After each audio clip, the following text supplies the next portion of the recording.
This video is about some very important definitions and concepts associated to functions. It's really important that you master these because they get used all the time, so we're going to have a look at a few examples to try and get the hang of what's going on. So the first one we're going to discuss is the image of a function, and here is the definition.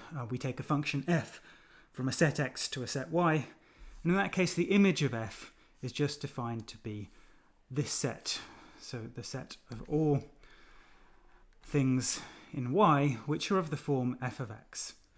So let's work an example of this to see what's going on. So as our example, we will take f being the function from the natural numbers. Remember, that means all the non-negative whole numbers. F is a function from the natural numbers to the natural numbers, and it's defined by the rule f of x equals x squared. So the image of f, in this case, the definition is this is simply all the things f of x where little x lies in the domain, which in our case is the natural numbers. So you can see in our particular example, this is the set which consists of 0 squared and 1 squared and 2 squared and 3 squared and 4 squared and so on. Okay, so don't confuse the image with the codomain. This is a subset, in fact in this particular case a proper subset, although it needn't always be a proper subset of the codomain. But in general, and in this specific case, the image is not the same as the codomain of your function.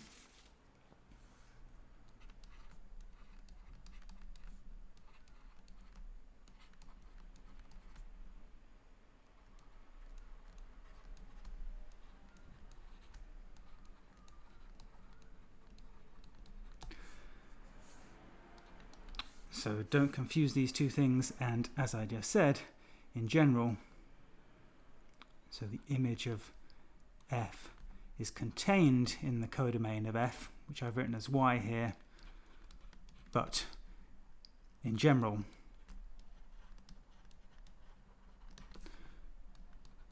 the image of f is not equal to the codomain y of your function f. Okay, so here are the real most important function properties, the three most important properties of functions. You really must master these things, so we're going to do some examples to get the hang of them. And I'm going to begin just by reading out these definitions. So first point, a function f, so let's just write this down. We have a function f from a set x to a set y. X is the domain, y is the codomain. And then our definitions go as follows. A function f from x to y is injective, or one-to-one, if and only if, for every two elements a and b in the domain, if f of a is equal to f of b, then it must be that actually a equals b. Okay, so that's the definition of injective or one-to-one. So next, the function f is surjective, or alternatively onto, if and only if, for every little y in the codomain, there's at least one x in the domain, such that f of x is equal to y. So you could rephrase this slightly using the definition of image we saw on the previous slide. So equivalently,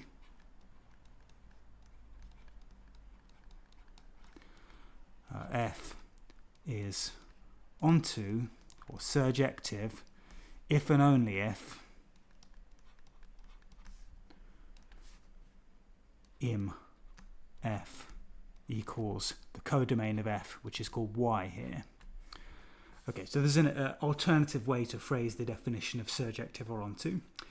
And lastly, f is a bijection if and only if it's both injective and surjective. So these definitions might seem a little unmotivated at the moment. Why would we care about these specific properties? And actually we're going to address that on the next slide. We're going to see that these properties are the key thing if we're interested in comparing sizes of sets, especially sizes of infinite sets where the notion of size itself becomes quite confusing. So these are going to be very useful definitions to us. But let's begin by trying to understand some examples of injectivity, surjectivity, and bijectivity. And I'm going to draw up a table. So we're going to have some functions, and then we're going to look at whether those functions are onto and whether those functions are one-to-one.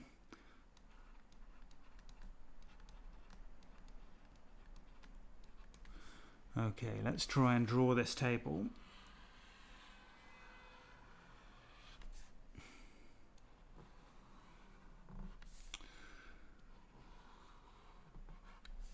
Alright, so here is our first example then. Let's have our first example. F is going to be a function from the real numbers R, so that means all the numbers with a decimal expansion, to the real numbers R, and the rule for f is f of x equals x squared. Okay, so it's a good thing for you to pause the video now and try to decide, do you think this function is onto, and do you think this function is one-to-one? So do that. Okay, I'm sure you did that. Anyway, we're now going to answer this question. This function is not onto. It's not onto because there are elements of the real numbers which are not in the image of f. So elements which are not equal to x squared for any x in the domain. For example, minus 1 is not equal to f of x for any x in the domain, which in our case is the real numbers. The image of f is a proper subset of the codomain. Okay, next question, is it one-to-one? Again, the answer here is no.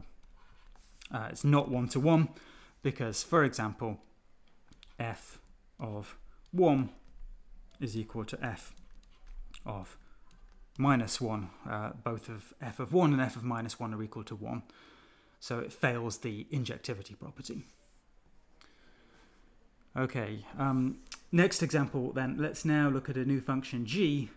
So g will be a function from the same domain as before, the real numbers, but this time our codomain is going to be the set of all non-negative real numbers. So this notation here means the interval which is closed at 0 and open at infinity. Another way to say that is simply all of the non-negative real numbers.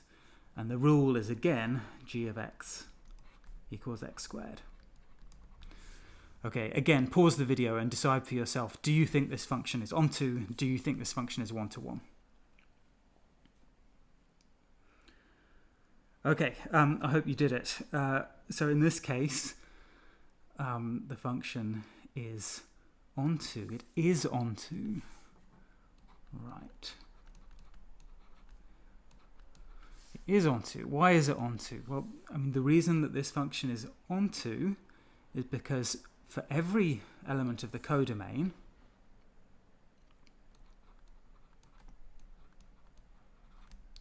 so let's say for every y in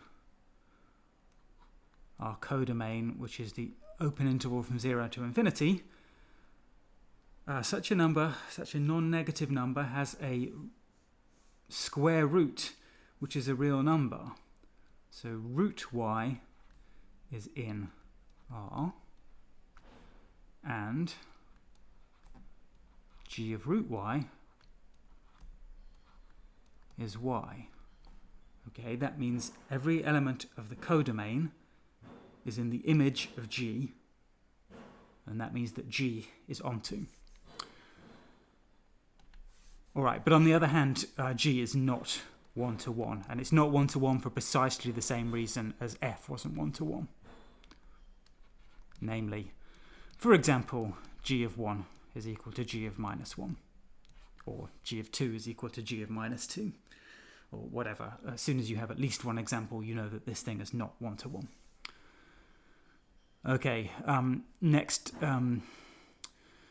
example then, let's now go back to another example. This time we're going to take h, which is going to be a function from the set of all non-negative real numbers to the set of all real numbers, and the rule is once again h of x is equal to x squared. Again, pause the video, decide for yourself, is h onto and is it 1 to 1?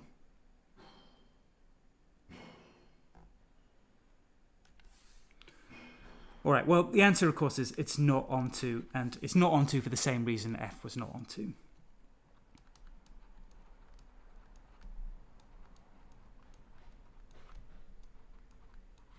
So -1, for example, is in the codomain, but -1 is not in the image of f because no real number has a square which is equal to -1. On the other hand, if we go and look at one-to-oneness, then this time the answer is yes. So this function is 1 to 1. And the reason for that is, well, let's carefully look at the definition of being 1 to 1. Being 1 to 1 means that for every real number, every non-negative real number a and b, what we need to check is that if h of a equals h of b, then actually a equals b. So let's think about what happens if h of a equals h of b.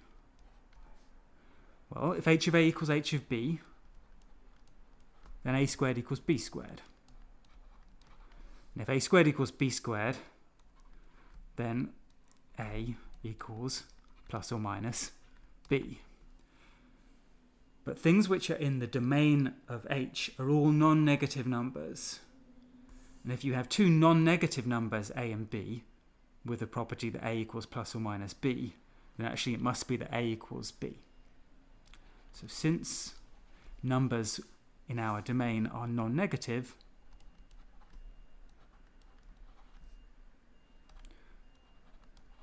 we get a equals b. Okay, so in this case, h was 1 to 1. Okay, finally, last example then. J will be the function from the non-positive real numbers, so all the real numbers which are less than or equal to 0, to the non-negative real numbers, so all the real numbers which are greater than or equal to 0. Again, pause the video, decide for yourself, is this thing onto, is this thing 1 to 1? Okay, of course the answer is yes. This j is onto, and the reason j is onto is for precisely, well, not quite precisely, but for a very similar reason to the reason that g was onto. So similar reason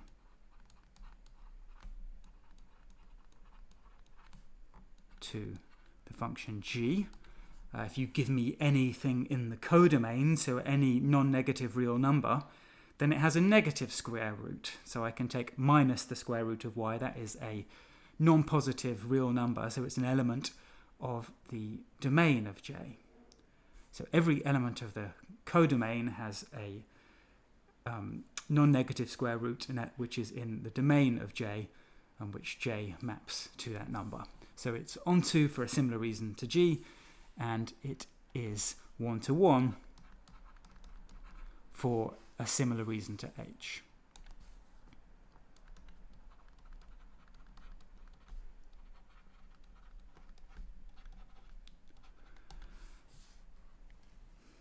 So the important lesson here is when you're thinking about surjectivity, injectivity, whether a function is a bijection or not, then you really must think carefully about the domain and the codomain of your function, because it's not just the rule that's important. You can see in this example we had functions which were injective and not surjective, surjective and not injective, neither injective nor surjective, and both injective and surjective, and they all had essentially the same rule.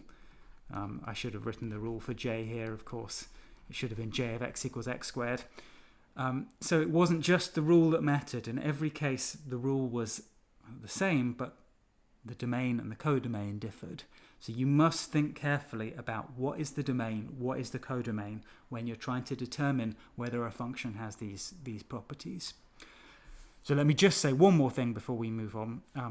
We didn't think about bijectivity. We didn't think about whether these functions were bijections, but only one of these functions would be a bijection, because to be a bijection, a function is a bijection if and only if it's both injective and surjective. And the only function here which was both injective and surjective was J. Okay, let's move on then. Final slide. On our final slide, we have a picture here by John Singer Sargent. He was a painter who's active in the 1920s, and he painted this picture here, which is of Heracles slaying the Linnaean Hydra. And the Linnaean Hydra is a creature from ancient Greek myths, and many authors wrote about the Linnaean Hydra. And one of the things you will notice about this Hydra, if you look at the picture here, is that it has many heads, many heads, and many mouths as well, which is why it was such a problem to kill the Linnaean Hydra. In fact, the authors who write about the Linnaean Hydra are not consistent about how many heads and how many mouths it has. Some of them give a specific number, many of them give different numbers. Some of them don't even give a number at all. They just say it's got lots of heads. But one of the things that they all do agree on, at least implicitly, is that the number of heads and the number of mouths of the Linnaean Hydra is the same. Because you can pair up heads and mouths, right? Every head has exactly one mouth, and every mouth is attached to exactly one head. So we can use this idea of pairing up heads and mouths to say that however many heads, however many mouths the Linnaean Hydra has, it does have the same number of mouths and the same as it does heads. So this is a useful idea. It's a very useful idea, and we're going to push this idea a little bit further. So let's suppose we have a function from a set x to a set y.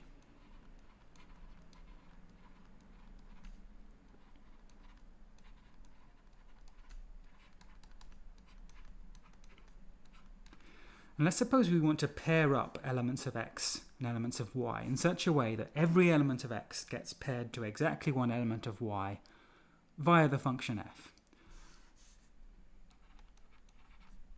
So in fact, we're going to want more than that. We'll want that every element of x is paired to exactly one element of y, and every element of y is paired to exactly one element of x. So we want the pairs. So ordered pairs, you'll remember these from our lecture on Cartesian products. We want these ordered pairs to have the property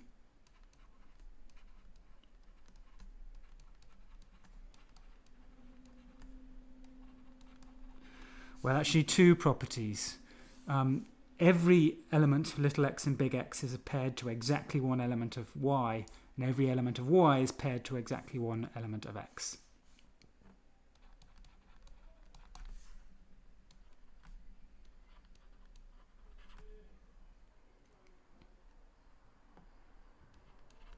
So let's phrase this as saying every x in x and every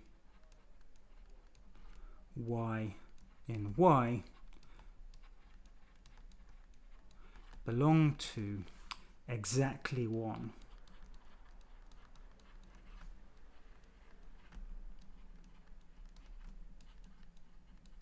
such pair. Okay, let me emphasize exactly one. What property should our function have if this pairing condition is going to hold? Well, okay, let's think about it. If I want every y in my codomain y to belong to exactly one such pair, then I need every little y in the codomain to be f of x for some little x and big X. In other words, f must be onto.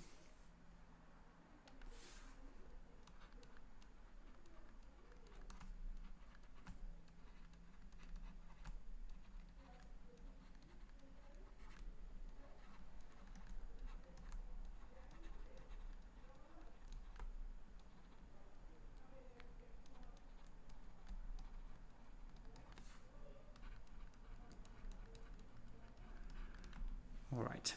Well, what about if we think about this property that we need each little x and big X to belong to exactly one such pair? Well, in this case,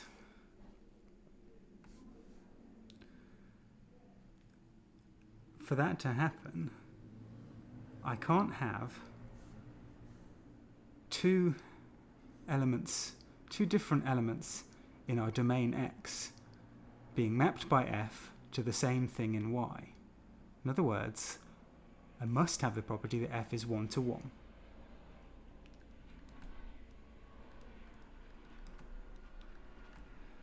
So F must be 1 to 1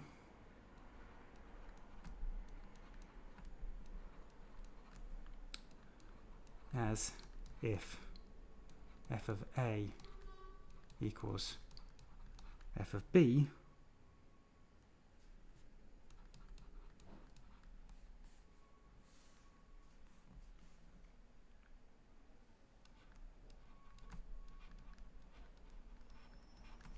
then f of A and f of A and B and f of B are two pairs where the second element is the same. So if f was not 1 to 1, then the same y would appear twice in two different pairs if A was not equal to B. So what we require for this pairing property to hold is in fact that our function f is both 1 to 1 and onto. It must be a bijection.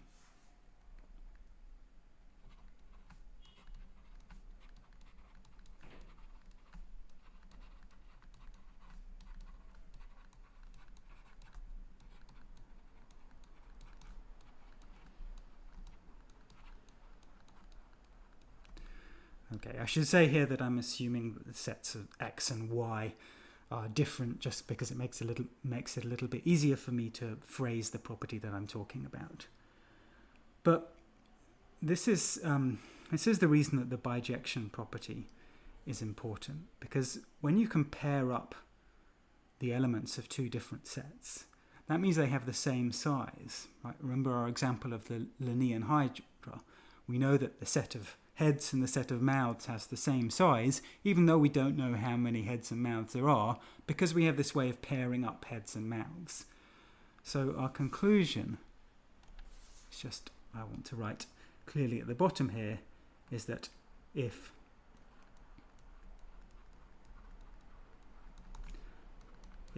f from x and y, from x to y, is a bijection,